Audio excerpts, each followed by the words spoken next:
eu gostaria de enfocar a mensagem num desafio para a nossa igreja. Eu conheci um diretor de uma missão que eles trabalham em Cuba, e tem mais de 700 pastores que eles estão dando treinamento em Cuba. Entre esses líderes, uma mulher se destacou, Norma. Norma era uma missionária, ela tinha uma paixão pelas almas, ela caminhava horas para ir nos povoados pequenos para poder pregar o evangelho. Lá em Cuba, a dificuldade de transporte é muito grande, uma pessoa não compra uma moto, um carro assim facilmente. País comunista. Então ela muitas vezes ficava nas estradas pedindo carona. Muitos deles pedem carona nas estradas.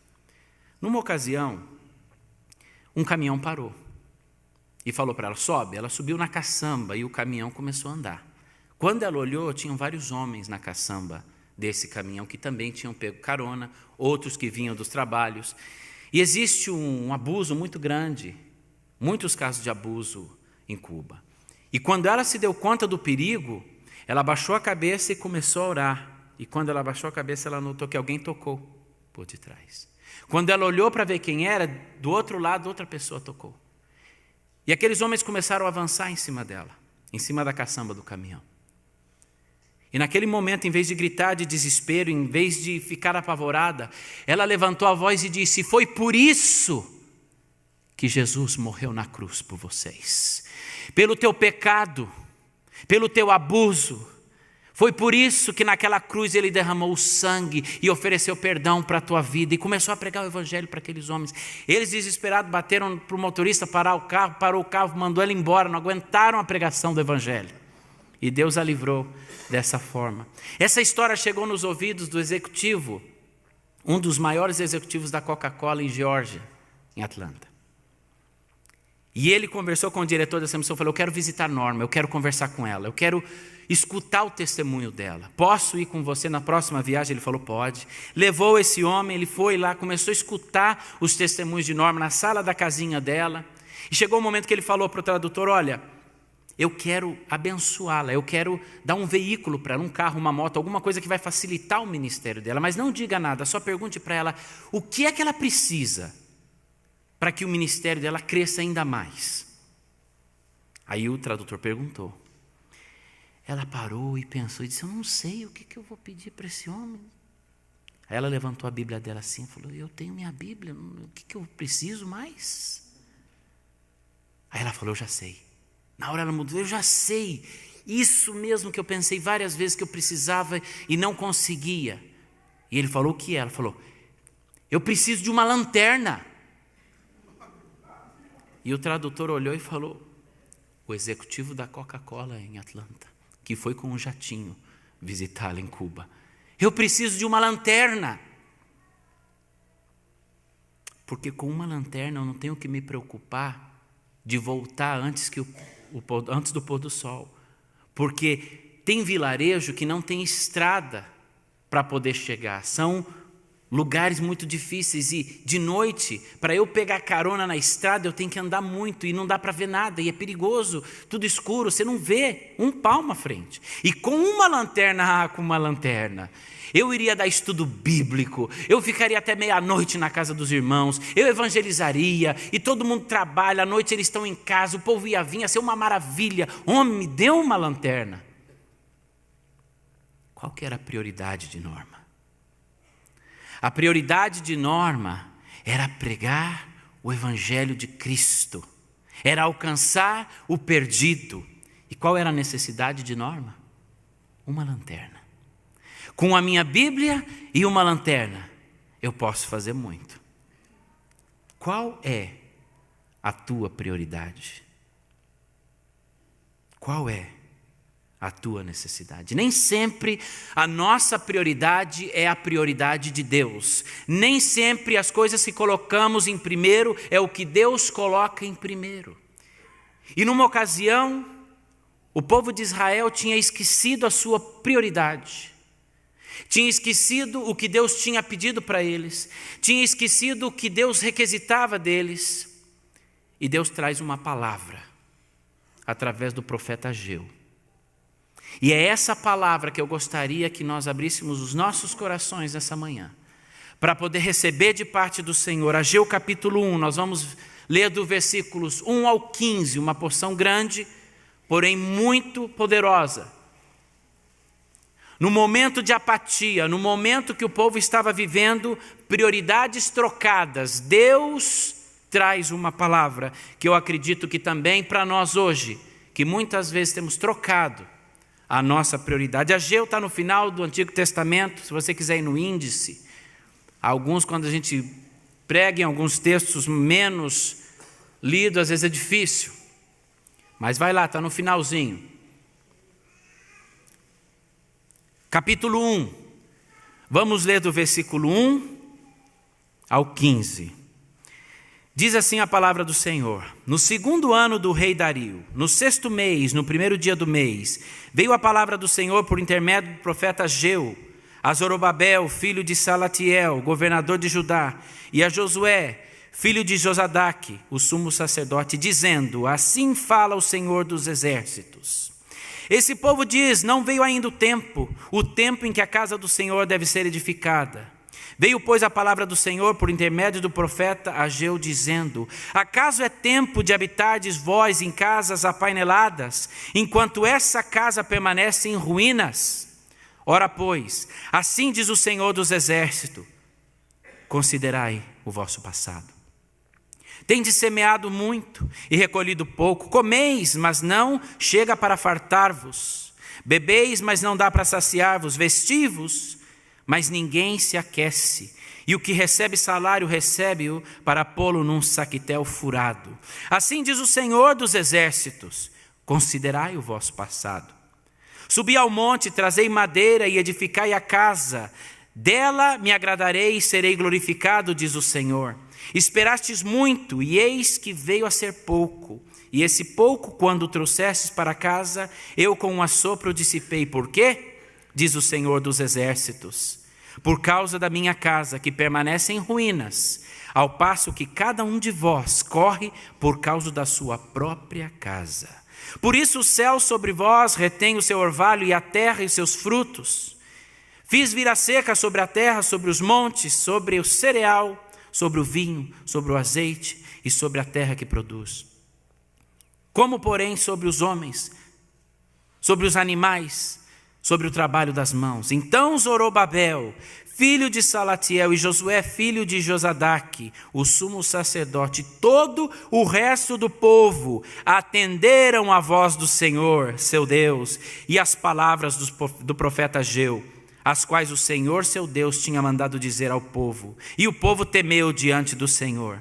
Então Ageu, o enviado do Senhor, falou ao povo, segundo a mensagem do Senhor, dizendo: eu sou convosco, diz o Senhor. O Senhor despertou o espírito de Zorobabel, filho de Salatiel, governador de Judá, e o espírito de Josué, filho de Josadaque, o sumo sacerdote, e o espírito do resto de todo o povo.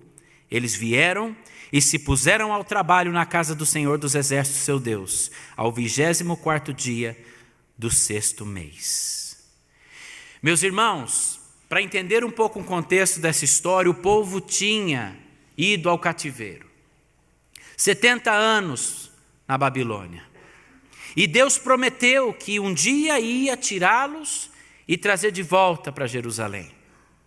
Deus cumpre a sua promessa, Deus libera o povo do cativeiro. Jeremias profetizou sobre isso.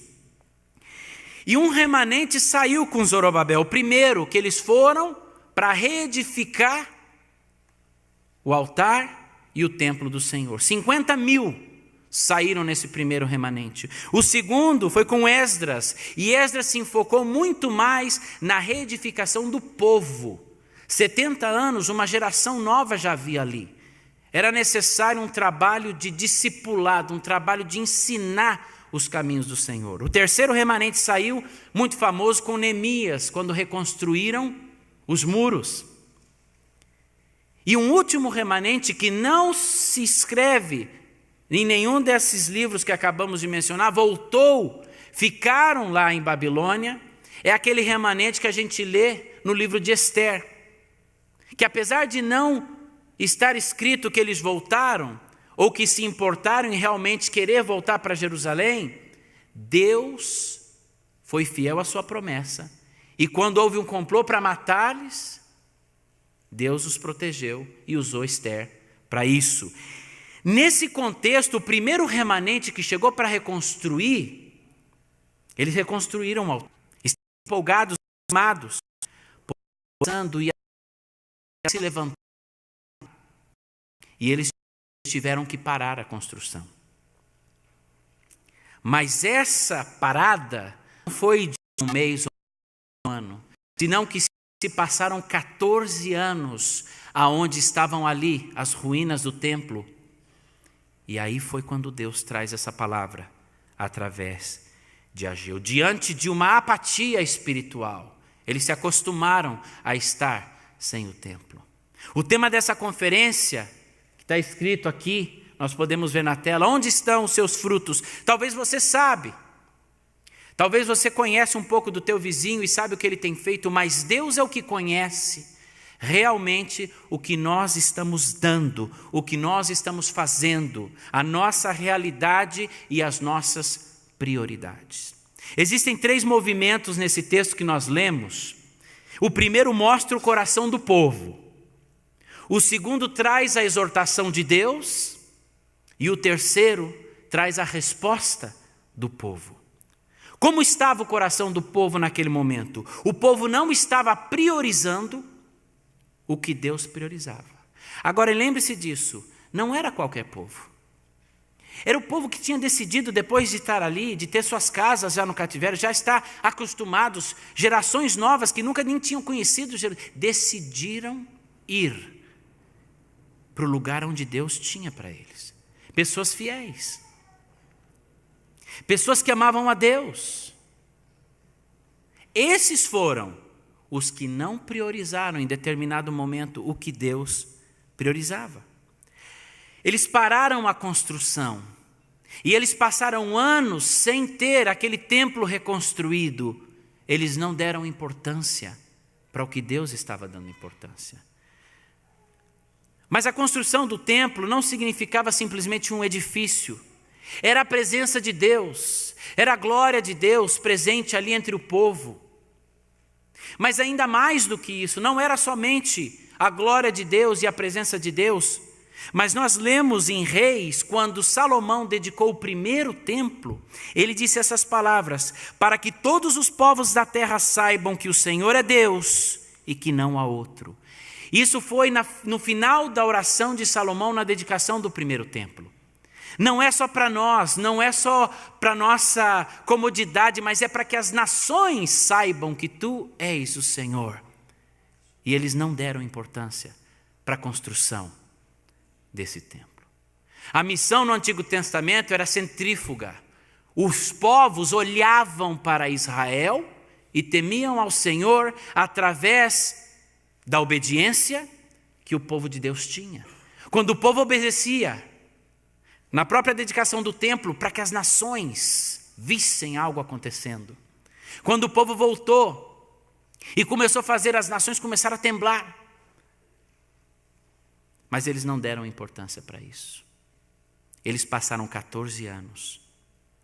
Um professor, em uma ocasião com os estudantes, ele fez uma ilustração para mostrar sobre a questão de prioridades, para mostrar sobre a questão de o que nós devemos colocar primeiro, como devemos gestionar a nossa agenda.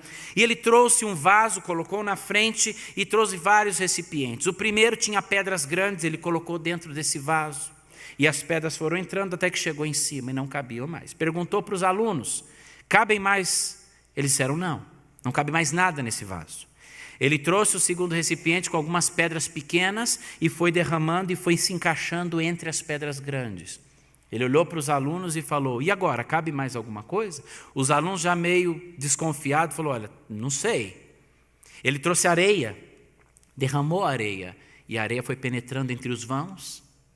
Então ele olhou e disse: e aí, cabe alguma coisa? E os alunos: não, agora não cabe. Ele trouxe uma jarra de água e derramou nesse vaso e a água entrou. E ele falou: que lição nós podemos aprender? Um deles disse que sempre, mesmo na nossa agenda muito ocupada, nós temos um tempinho para um cafezinho. Ele disse: não. Ele disse: a lição que nós aprendemos é que se nós não colocamos as pedras grandes primeiro, depois elas não vão entrar. as prioridades. Quais são as pedras grandes do Senhor? Quais são as minhas pedras grandes? Você quer saber? A prioridade de Deus é a seguinte: quando o homem caiu e pecou, em Gênesis, quem foi que tomou a iniciativa de ir atrás dele? O Senhor. Ele se escondeu com medo, apavorado, se cobrindo. Tive medo. Deus toma a iniciativa e vai atrás dele. Quando Deus está ali falando sobre as consequências do pecado, Deus promete o Messias no capítulo 3, versículo 15. Nem tudo estava perdido, Deus tem uma missão. Mas não terminou ali, a maldade cresceu. Mas diante dessa maldade terrível, Deus levanta um homem chamado Noé e abençoa Noé. E o povo aumentou, não fez o que Deus tinha mandado de ir por todo mundo e povoar a terra, quiseram estar num só lugar e as confusões das línguas vieram. As nações se formam. E Deus diz para Abraão: em ti serão benditas todas as famílias da terra. O povo chega num momento de desespero, de fome, mas Deus manda José na frente para poder salvar o povo e cumprir assim o que Deus tinha prometido. O povo está no Egito, farto de alimento, porém os anos passam e se tornam escravos. E parece que tudo está perdido, mas Deus levanta um Moisés que vai resgatar o povo. Eles entram na terra prometida. Desobedecem o Senhor, os anos passam e vão de cativério. E o que acontece? Deus promete que eles vão sair depois de 70 anos, e eles saem. Os anos continuam passando, e chega um momento que agora sim parece que Deus esqueceu, porque durante 400 anos houve silêncio. Nenhum profeta se levantou, até o momento que Deus levanta João Batista e proclama que a vinda do Salvador chegou. Qual que é a prioridade de Deus? É alcançar o homem com o seu amor. É oferecer o perdão. Deus está com essa prioridade. Qual é a minha prioridade? Qual é a sua prioridade? Nós estamos priorizando ou nós estamos colocando o nosso bem-estar em primeiro lugar? Como está o nosso coração? O povo dizia: eu não tenho tempo para o templo, mas eu tenho tempo para construir a minha própria casa. Versículo 4 diz: acaso é tempo de habitar de vós em casas apaineladas, enquanto esta casa permanece em ruínas. Sempre temos desculpas para colocar as nossas prioridades antes do que a de Deus. Não chegou o tempo, no versículo 2 diz. Já haviam passado 14 anos e ainda não chegou o tempo. Temos outras prioridades. Chegamos num lugar onde estava tudo em ruínas, temos que reconstruir a cidade. Temos que fazer asfalto. Temos que construir hospitais. Não temos tempo agora para a casa do Senhor. Vamos construir as nossas primeiro, porque quando a gente está feliz e está com tudo em ordem, a gente serve o Senhor melhor. Essas foram as desculpas que o povo deu para não colocar as coisas de Deus antes dos seus próprios interesses. Sabia que o povo evangélico gasta mais com um animal de estimação do que com missões? O periquito, o passarinho, o coelhinho, o gatinho, o cachorrinho. Nada contra os animais de estimação. Mas tudo contra quando você gasta mais dinheiro com eles do que em alcançar os perdidos. O cafezinho da tarde, vamos tomar um cafezinho, irmão? O crente gasta mais com cafezinho do que com missões. São estatísticas. Nas reuniões de oração, se diz, uma pesquisa que fez nos Estados Unidos, que o povo, 99% do tempo e dos pedidos de oração tem a ver com as próprias pessoas e os problemas internos da igreja. Somente 1% das orações estão enfocadas nas nações e no alcance do povo. Sendo que Jesus disse: orai para quê? Para que Deus envie mais trabalhadores para a sua seara. Essa é a nossa realidade. Muitas vezes, numa campanha evangelística, numa viagem missionária, quanto que custa? Vai custar 3 mil reais, 4 mil, 5 mil para fazer. Muito caro. Mas nós não questionamos dos artigos que temos, que custa 6, 7, 8, 10 mil, e compramos sem nenhum problema. Quais são nossas prioridades? Como o pastor mencionava, o Grupo Oxigênio foi para Madrid. E naquele tempo era um desafio, eram 17 pessoas. Quem está aqui que foi para Madrid com oxigênio? Levanta a mão. Olha aí que benção. 17 pessoas, desafio, cantina missionária, arrecada daqui. E além de tudo isso, tem aqueles que dizem, vocês querem ir para a Espanha fazer turismo. Você quer ir no Santiago Bernabéu assistir o Real Madrid jogar. Glória a Deus.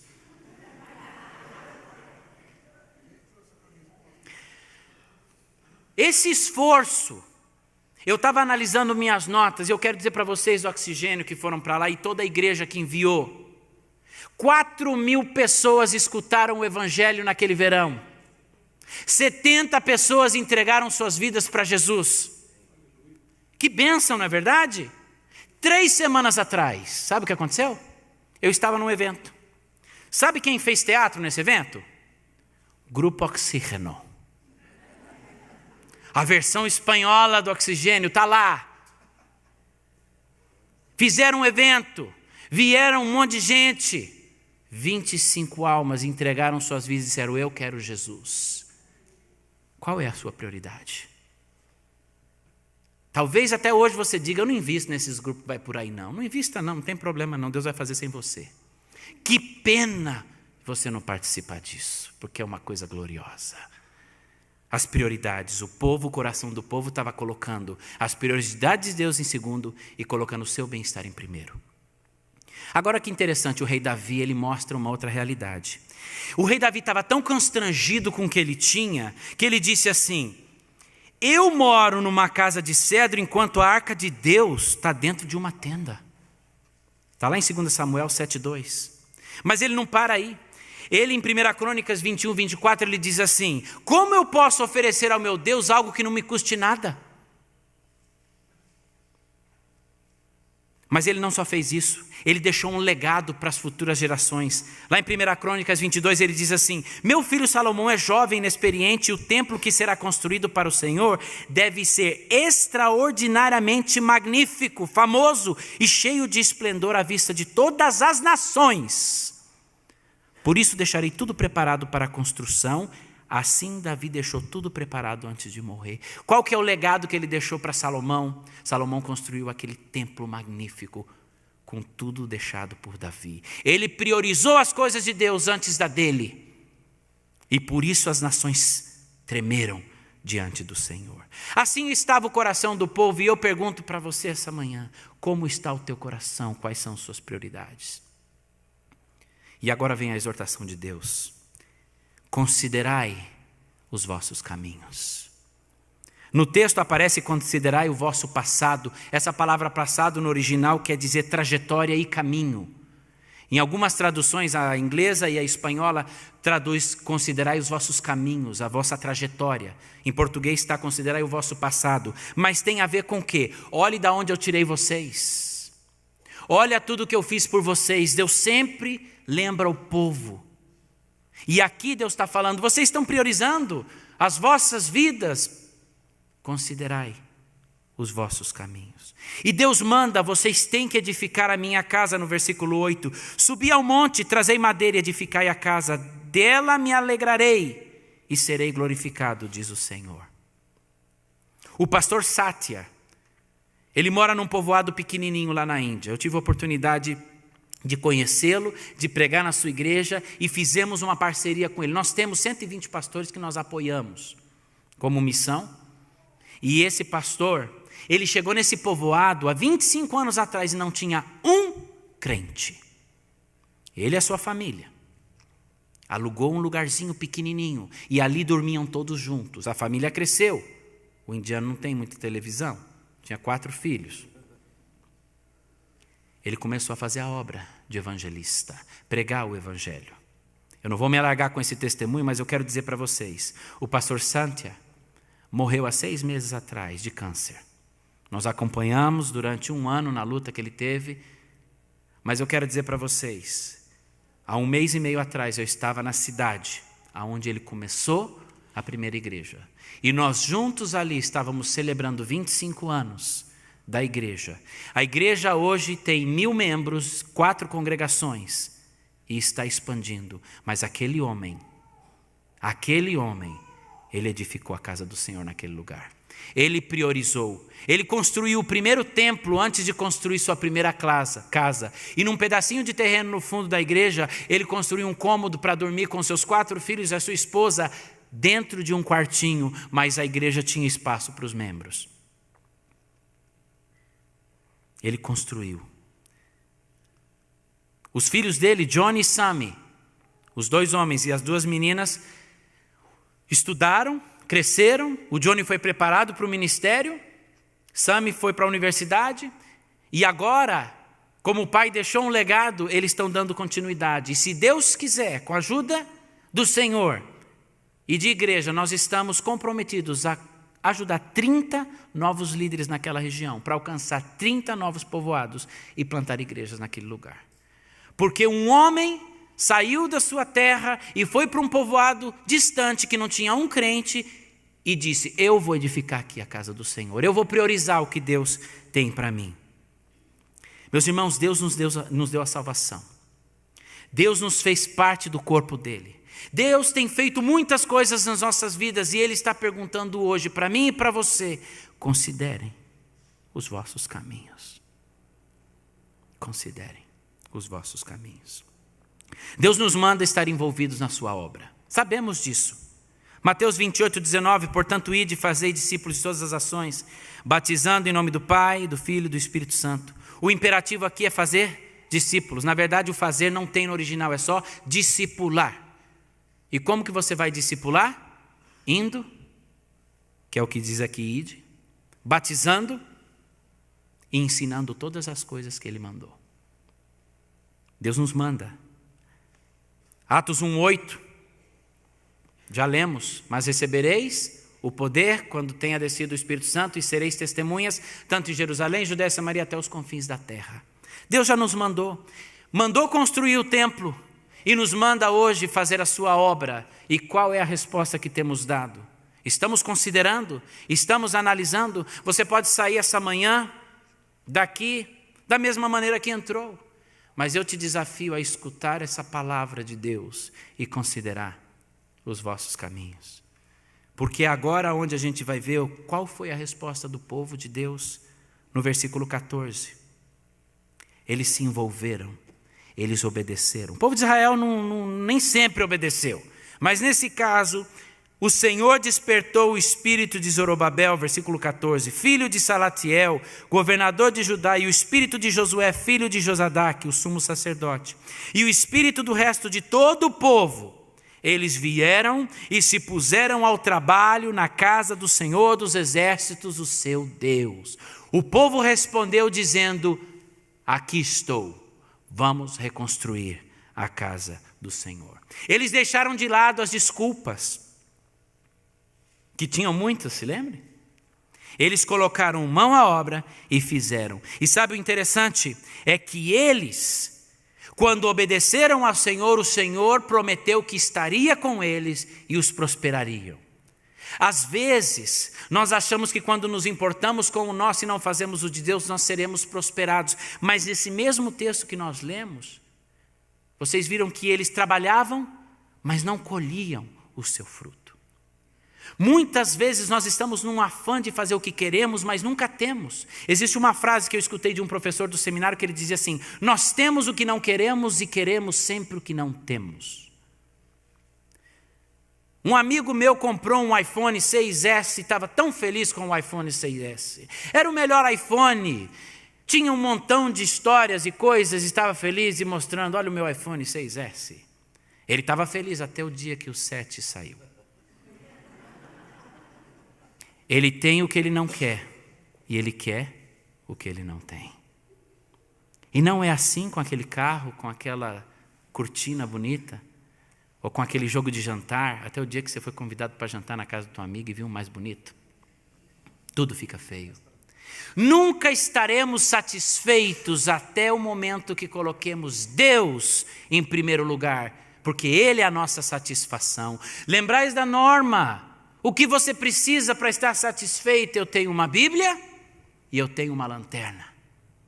Meus irmãos, o cantor Bono da banda U2, ele diz uma vez numa entrevista que ele orava, ele é de pais, um evangélico e outro católico. E ele diz que ele pedia para Deus abençoar quando ele escrevia canções, para que essas canções fossem famosas, ele pedia que Deus abençoasse a banda.